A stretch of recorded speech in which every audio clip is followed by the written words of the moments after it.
आज हम लोग सिंधु घाटी सभ्यता को ही आगे कंटिन्यू करेंगे। पिछले वीडियो में हमने सिंधु घाटी सभ्यता के दो प्रमुख स्थल हड़प्पा तथा मोहनजोदड़ो के बारे में पढ़ा था और आज उससे आगे जितने भी महत्वपूर्ण स्थल हैं उसके बारे में पढ़ेंगे। जैसे सबसे पहले चनहुदरो को समझते हैं। हड़प्पा और मोहनजोदड़ो के बारे में हमने पिछले वीडियो में देखा है और यहाँ पे हम लोग चनहुदरो के बारे में पढ़ेंगे। जैसे सबसे पहले चनहुदरो यह पाकिस्तान के सिंध प्रांत में स्थित है। चनहुदरो कहाँ है? तो ये पाकिस्तान में है और पाकिस्तान के सिंध प्रांत में। किस नदी के तट पे है? तो चनहुदरो सिंधु नदी के तट पे है। चनहुदरो सिंधु नदी के तट पे। इसका खुदाई करता कौन है? तो इसके खुदाई करता एमजे मजुमदार है, जो कब 1931 में इसका खुदाई किए। कौन? तो एमजे मजुमदार। अब देखिए यह इम्पोर्टेंट है, जो चनहुदरो है वह सिंधु घाटी सभ्यता का एकमात्र ग्रामीण स्थल है। हमने पढ़ा था अभी तक सिंधु घाटी सभ्यता के जितने भी स्थल हैं वो सब के सब शहरी थे।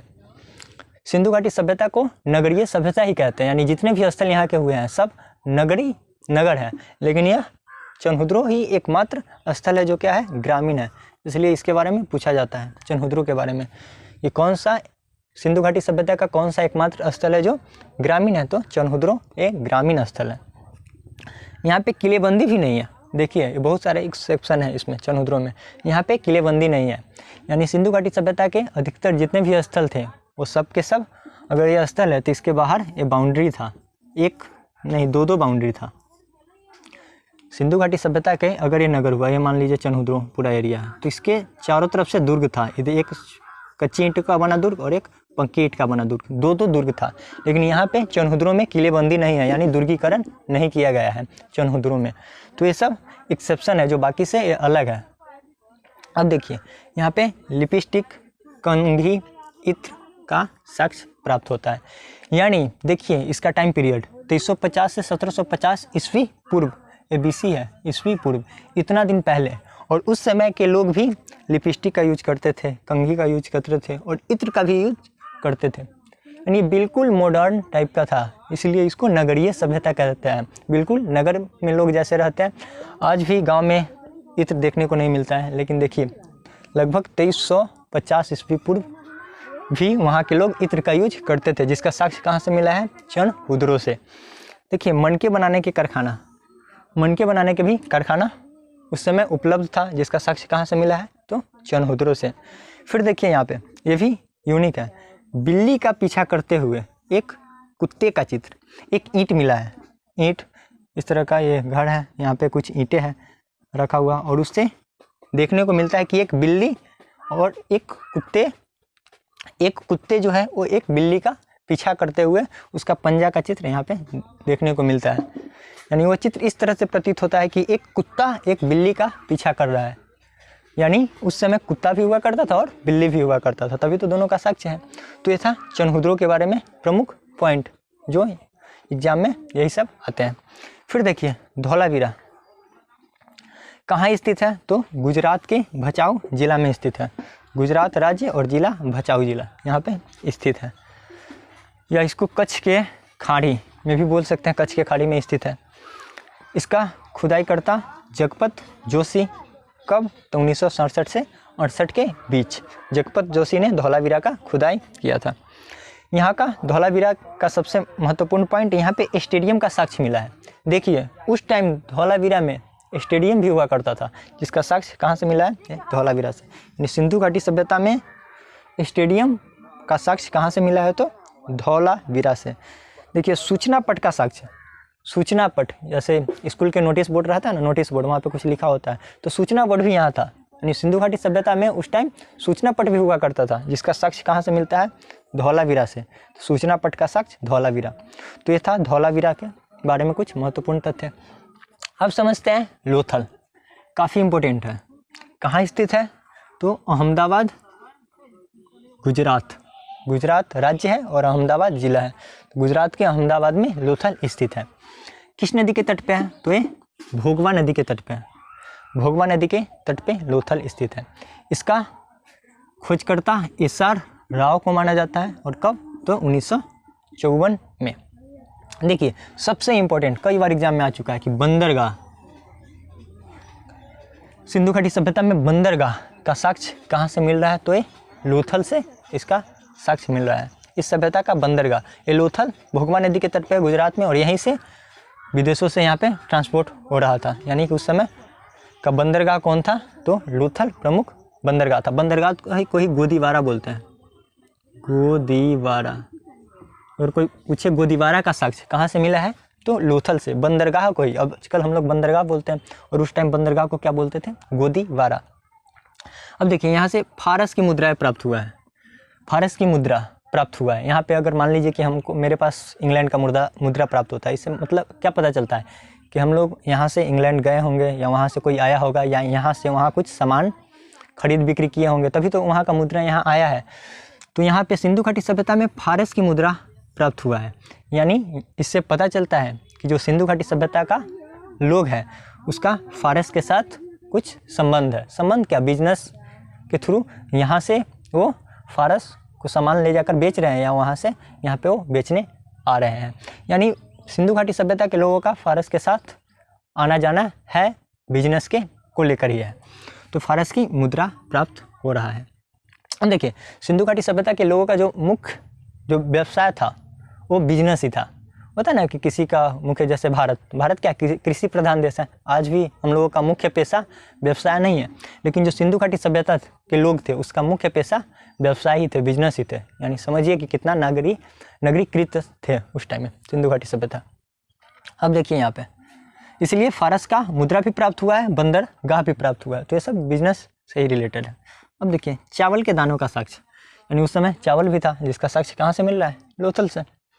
अब देखिए मुख्य द्वार सड़क पर है, यहाँ पे मुख्य द्वार सड़क पर है। देखिए जो उस समय मान लीजिए कि घर है, ये किसी का ये घर है, और ये मेन सड़क है, और ये साइड में मान लीजिए गली है, ये छोटा सा पतला गली है, और ये मेन सड़क है।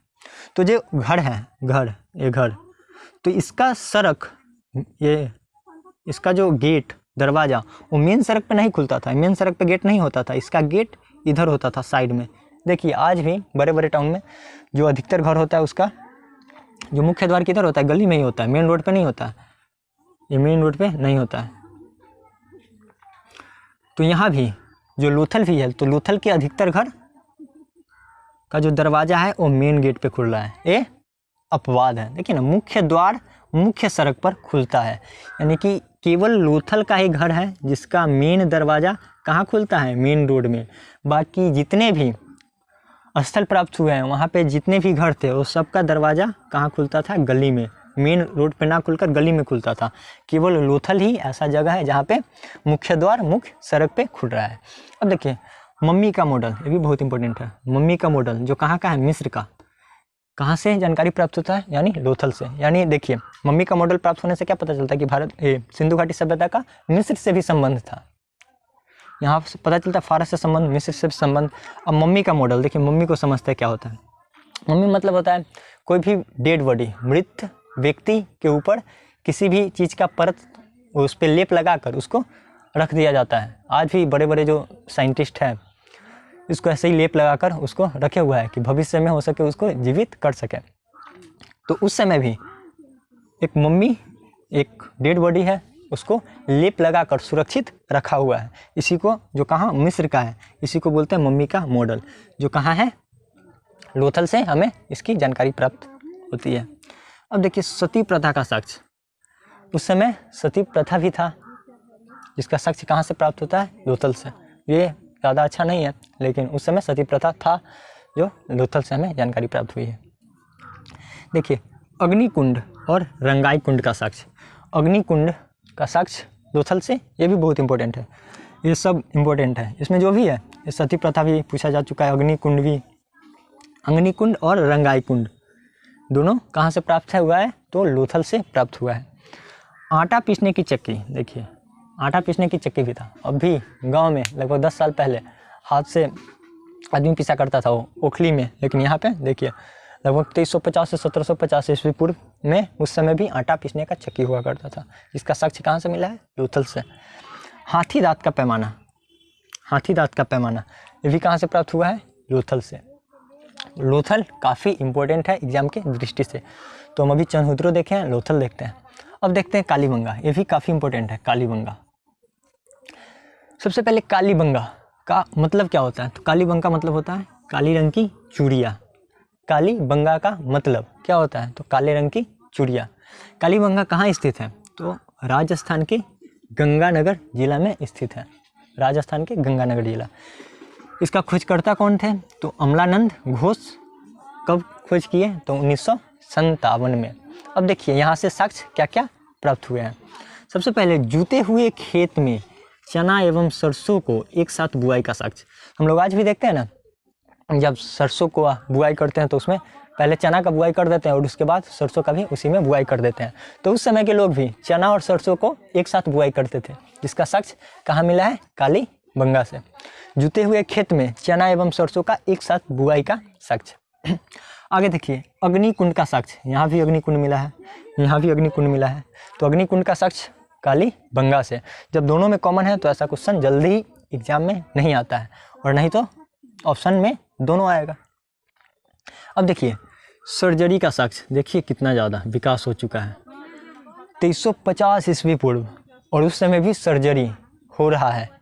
इसका साक्ष्य कहाँ से मिल रहा है? कालीबंगा से। यानी उस समय सर्जरी भी था, तो सर्जरी का साक्ष्य कहाँ से मिला? कालीबंगा से। अब देखिए ऊँट की हड्डी का साक्ष्य। कालीबंगा कहाँ है? राजस्थान, तो ऊँट तो होना स्वाभाविक बात है। तो ऊँट की हड्डी का साक्ष्य कहाँ से मिल रहा है? कालीबंगा से। फिर देखिए लकड़ी की नाली का प्रयोग, ये भी यूनिक है। जितनी भी इसके अलावा स्थल है उस सब में हर जगह का नाली पक्की मिट्टी का था। केवल कालीबंगा ही ऐसा जगह है जहाँ का पे जो नाली का प्रयोग हुआ है वो लकड़ी का नाली का प्रयोग हुआ है। और देखिए यहाँ पे ये भी है एक्सेप्शन, कच्ची ईंटी का अधिकांश घर।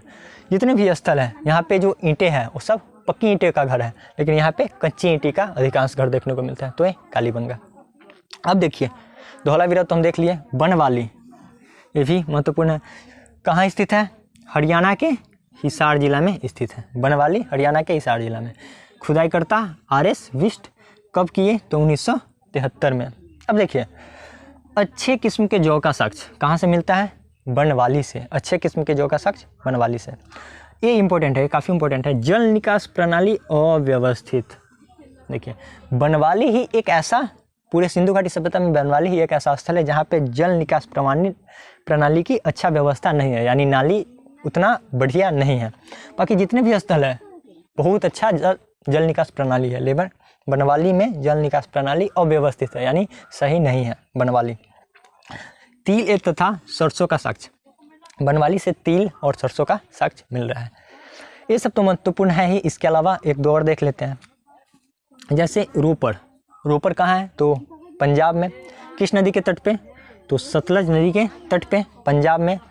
और रोपड़ इस स्वतंत्रता के बाद उत्खनित सबसे पहला स्थल है, जिसका उत्खनन 1953 में हुआ है। तो रोपड़ स्वतंत्रता के बाद उत्खनित सबसे पहला स्थल कौन है? तो रोपड़। फिर देखिए रंगपुर। रंगपुर भी इंपॉर्टेंट है, इसलिए धान की भूसी का साक्ष्य यहाँ से प्राप्त होता है। चावल के दाने का साक्ष्य। चावल के दाने का साक्ष्य यहाँ से मिल रहा है, लेकिन धान का भूसी का साक्ष्य कहाँ से मिल रहा है? रंगपुर से। रंगपुर कहाँ स्थित है? तो मादर नदी के तट पे स्थित है। कहाँ? तो सौराष्ट्र क्षेत्र में। अब देखिए इसके अलावा नौसारो इंपॉर्टेंट है, यहाँ से सिंदूर का साक्ष्य मिला है। सिंदूर का साक्ष्य कहाँ से? तो नौसारो से। अब देखिए इसके बारे में हमने पहले ही पढ़ा था। मांडा जो कहाँ है? जम्मू कश्मीर में, और सिंधु घाटी सभ्यता का सबसे उत्तरी स्थल है। तो वो तो हमने जब इसका विस्तार पढ़ा था सिंधु घाटी सभ्यता का, तो वहाँ पे हमने देखा था। और यहाँ पे देख रहे हैं कि किस नदी के तट पे है? तो चेनाब नदी के तट पे। फिर दैमाबाद। दैमाबाद कहाँ है? तो ये महाराष्ट्र में है, और ये सिंधु घाटी सभ्यता का सबसे दक्षिणतम स्थल है, जो किस नदी के तट पे है? तो गोदावरी नदी के तट पे। अब देखिए आलमगीरपुर। आलमगीरपुर कहाँ है? तो ये उत्तर प्रदेश में है, और सिंधु घाटी सभ्यता का सबसे पूर्वी स्थल है। और ये किस नदी के तट पे है? तो ये हिंडन नदी के तट पे है। और लास्ट में सुतका गिंडोर, जो सिंधु घाटी सभ्यता का सबसे पश्चिमी स्थल है, और जो किस नदी के तट पे स्थित है? तो दास्क नदी के तट पे। तो यहाँ पे हमने सिंधु घाटी सभ्यता का जितने भी प्रमुख स्थल से उसको देखे हैं 2 वीडियो में। अब हम लोग अगले वीडियो में सिंधु घाटी सभ्यता का नगर नियोजन देखेंगे, यहाँ का प्रशासन देखेंगे, और आगे वीडियो को कंटिन्यू करेंगे। आज के लिए रहने देते हैं।